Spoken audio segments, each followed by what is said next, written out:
जय गुरु जी संगत जी। संगत जी, गुरु जी के डिवाइन कॉल सत्संग प्लेटफॉर्म में आप सभी गुरु परिवार का हार्दिक स्वागत है। शुक्राना गुरु जी महाराज का कि उन्होंने ये सेवा मुझे बख्शी कि मैं आप सभी गुरु परिवार के समीप आके गुरु जी के कल्याण, महिमा, अनुभव का वर्णन कर पा रही हूँ। अनंतम शुक्राना मेरे गुरु जी महाराज का। संगत जी, आज का जो सत्संग मैं आपके साथ शेयर करने जा रही हूँ पंकज अंकल का है। बहुत ही प्यारा सत्संग है, ब्लेसिंगफुल सत्संग है। सभी गुरु परिवार से हाथ जोड़ के विनती है, सत्संग को अंत तक सुने, ध्यान से सुने और गुरु जी की ब्लेसिंग्स प्राप्त करें। बीच में सत्संग को बिल्कुल भी ना छोड़े। संगत जी, गुरु जी महाराज हमेशा से कहते आए हैं, सत्संग सुनने वाले का भी कल्याण, सत्संग करने वाले का भी कल्याण, दोनों का ही कल्याण है। तो इसीलिए सत्संग को अंत तक सुने, ध्यान से सुने और पूरा सुने। जैसे कि संगत जी, मैं हर सत्संग में आपसे रिक्वेस्ट करती हूँ कि सत्संग को ध्यान से सुनिए, अंत तक सुनिए, ताकि आप गुरु जी की ब्लेसिंग्स प्राप्त करें। संगत जी, जब भी हम बीच में सत्संग को छोड़ते हैं तो संगत जी उसमें हमें गुरु जी की ब्लेसिंग्स प्राप्त नहीं होती है। इसलिए हमें सत्संग को अंत तक सुनना है, ध्यान से सुनना है और गुरु जी की ब्लेसिंग्स प्राप्त करनी है। और अगर आप भी अपने सत्संग अनुभव हम सभी के साथ शेयर करना चाहते हैं तो हिंदी में साफ राइटिंग में अपना सत्संग लिखकर हमारी जीमेल आईडी पर सेंड कर सकते हैं, ताकि आपके द्वारा सुनाए गए सत्संग से जो गुरुजी महाराज की नई जुड़ने वाली संगत है उन्हें गुरुजी के कल्याण, महिमा, अनुभव के बारे में ज़्यादा से ज़्यादा पता चले। तो चलिए संगत जी, चलते हैं गुरुजी महाराज के सत्संग की ओर। सत्संग शुरू करने से पहले करते हैं गुरु जी का मंत्र जाप। ओम नमः शिवाय, शिव जी सदा सहाय। ओम नमः शिवाय, गुरु जी सदा सहाय। जय गुरु जी संगत जी। संगत जी, मेरा नाम पंकज है और ये मेरा शुक्राना सत्संग है। सत्संग शेयर करने से पहले मैं गुरु जी का मंत्र जाप करूँगा। ओम नमः शिवाय, शिव जी सदा सहाय। ओम नमः शिवाय, गुरु जी सदा सहाय। संगत जी, गुरु जी को बहुत बहुत शुक्राना मैं गुरु जी का करता हूँ, साथ संगत जी का भी करता हूँ कि गुरु जी की कृपा से मैं साथ संगत परिवार का हिस्सा बना। और साथ संगत परिवार का शुक्राना मैं इसलिए करता हूँ कि शायद अपने इतना साथ नहीं देते जितना गुरु परिवार की संगत साथ देती है। संगत जी, जैसे कि गुरुजी महाराज कहते हैं कि अपनी जर्नी शुरू से स्टार्ट करो, तो मैं अपनी जर्नी शुरू से ही स्टार्ट कर रहा हूँ। संगत जी, गुरुजी से जुड़े हुए मुझे करीबन 1.5 साल हुआ है। 1.5 साल से संगत जी मैं बहुत ज़्यादा परेशान था।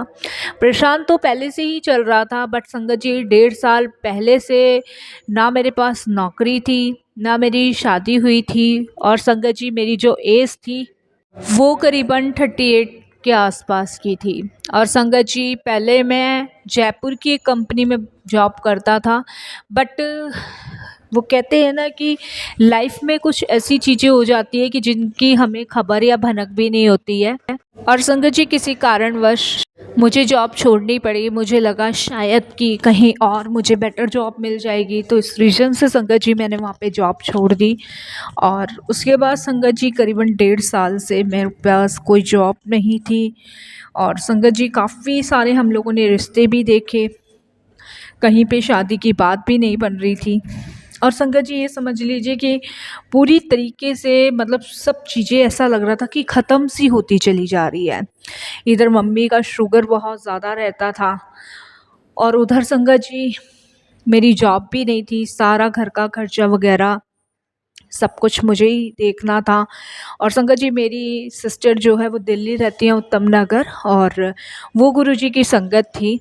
और संगत जी, जब मैं गुरुजी से नहीं जुड़ा था, मेरी सिस्टर नई नई जुड़ी थी, तो उन्होंने गुरुजी के बारे में मुझे बताया था। तो गुरुजी से जुड़ने से पहले संगत जी मैंने जो ये पंडित जोशी होते हैं उनको भी अपनी कुंडली दिखाई थी।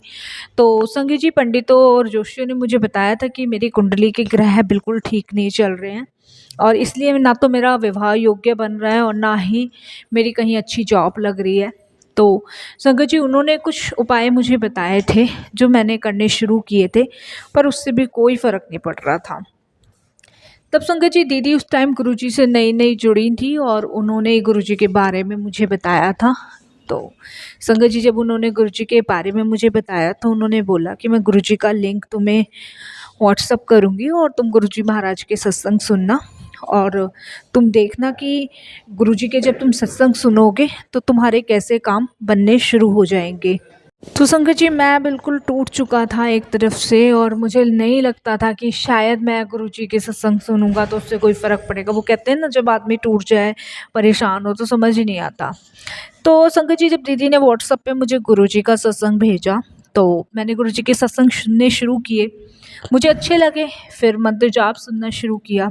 तो मैं जयपुर में रहता हूँ, दीदी उत्तम नगर दिल्ली में रहते हैं। तो दीदी ने मुझे कहा कि मम्मी को लेके कुछ दिन के लिए यहाँ आ जाओ, क्योंकि इस समय संगत जी मम्मी का शुगर भी बहुत ज़्यादा था, और कुछ दिन यहाँ पे रह जाओ और गुरुजी के दर्शन भी कर जाइए और मम्मी की यहाँ से कोई ट्रीटमेंट दवाई वगैरह भी चल जाएगी और यहाँ पे दिखा ले मम्मी को। तो संगत जी मैं और मेरी मम्मी 1.5 साल पहले दिल्ली आए थे उत्तम नगर और दीदी के घर ही। तो सर्वदर्शन हॉस्पिटल से मम्मी का शुगर का इलाज चल रहा था और संगत जी फिर उसके बाद दीदी और मैं, मम्मी, जीजा जी, हम बड़े मंदिर गए। बड़े मंदिर गए, मैंने वहाँ माथा टेका, ध्यान किया और संगत जी मुझे शांति सुकून मिल रहा था। जो मुझे टेंशन रहती थी कि ना शादी है ना नौकरी कहीं लग रही है, तो उसकी वजह से मैं बहुत टेंशन में था। लेकिन जो हम वहाँ दर्शन करा, माथा टेका, मैंने शांति मिली, क्योंकि सत्संग और मंत्र जाप तो संगत जी मैंने पहले से ही सुनना शुरू कर दिया था। तो उसके बाद संगत जी क्या होता है, मम्मी की तबीयत बहुत ज़्यादा ख़राब थी, शुगर उनका काफ़ी हाई लेवल पे था। तो डॉक्टर ने एडमिट करने के लिए कहा। तो दीदी जो है मना करती है कि मैं एडमिट नहीं कराऊंगी और आप मम्मी मेरे साथ चलो गुरुजी के बड़े मंदिर। संगत जी हमने भी दीदी को बहुत समझाया, जीजा जी ने भी समझाया, बट दीदी नहीं मानी और संगत जी मम्मी को सीधे बड़े मंदिर लेके चले गए। वहाँ पे संगत जी माथा टिकवाया, वहाँ जल प्रसाद मम्मी ने पिया। उसके बाद संगत जी वहाँ लंगर प्रसाद किया और लंगर प्रसाद में संगत जी इमरती थी और कम से कम 3 इमरती मम्मी की प्लेट में थे और 3 रोटी थी, सैलेड था, चटनी प्रसाद और संगत जी राजमा और आलू। अब संगत जी मैंने मम्मी को बहुत मना किया, दीदी को भी बहुत मना किया, नहीं दीदी मत खिलाओ, लेकिन दीदी ने मानी नहीं और दीदी ने सब लंगर मम्मी को खिला दिया। जबकि दीदी मेरी बहुत बड़ी है मेरे से, तो उनका कहा हुआ संगत जी मैं टाल नहीं सकता था और वो लंगर मम्मी ने खा लिया। संगत जी मैं, जीजा जी बहुत टेंशन में थे कि कहीं मम्मी की तबीयत और ना ख़राब हो जाए। तो बार बार मैं, जीजा जी, दीदी को यही कहती कि हॉस्पिटल ले चलते, वहाँ एडमिट करा देते, कुछ और प्रॉब्लम ना हो। बट संगत जी दीदी नहीं मानी और दीदी कह रही ठीक है, आप डॉक्टरी की तरफ जाओ और मेरा विश्वास मेरे गुरुजी की तरफ है, देखते हैं कि किसका सही निकलता है। संगत जी मम्मी का शुगर टेस्ट हुआ, उसी दिन हुआ, रिपोर्ट नेक्स्ट डे आनी थी, दीदी ने एडमिट नहीं कराया। संगत जी नॉर्मल रिपोर्ट, जब मैं रिपोर्ट लेने गया, जब मैंने वहाँ डॉक्टर को कंसल्ट किया, दिखाया, तो संगत जी रिपोर्ट नॉर्मल। जय गुरु जी, शुक्राना गुरु जी।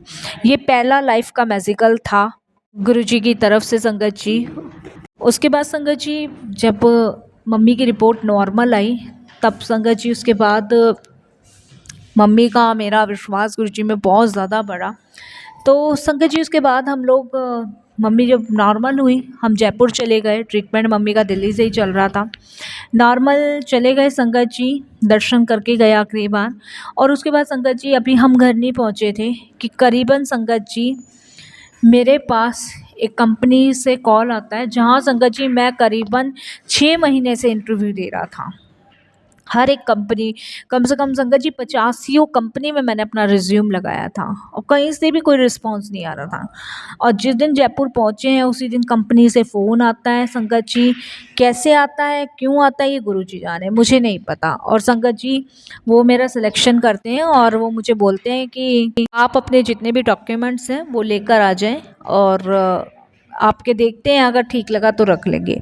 संगत जी गुरुजी का नाम लेके और मैं इंटरव्यू के लिए गया और संगत जी मुझे जॉब मिल गई, शुक्राना गुरुजी का। करीबन 1.5 साल बाद संगत जी मेरी जॉब लगी। उसके बाद संगत जी अभी 2 महीने पहले ही, यानी कि आपके 26 जुलाई को संगत जी मेरा रिश्ता भी पक्का हो गया, ये भी गुरु जी की कृपा से। ये भी मैंने नहीं सोचा था, गुरु जी की कृपा से संगत जी मेरा रिश्ता पक्का हो गया। और संगत जी शादी जब गुरु जी की इच्छा होगी जब होगी। बट संगत जी दोनों ही मुश्किलें मेरी इतनी आसान गुरु जी की कृपा से हुई कि मैंने लाइफ में नहीं सोचा था। नहीं तो संगत जी मैं सबसे ज़्यादा दुखी और परेशान था, 1.5 साल से काम नहीं था। करीबन संगत जी 38-39 के आसपास मेरी एज हो रही है, तो आप समझ सकते हैं कि मुझ पे क्या बीत रही होगी क्या नहीं। क्योंकि संगत जी सारी रिस्पॉन्सिबिलिटी मम्मी की, घर की, सब कुछ मुझ पे ही था। बट गुरु जी की कृपा से सब चीज़ नॉर्मल हुई। मुझे सत्संग शेयर करना नहीं आता है संगत जी, बट गुरु जी की आज्ञा लेके ये मैं अपना पहला ही शुक्राना सत्संग कर रहा हूँ।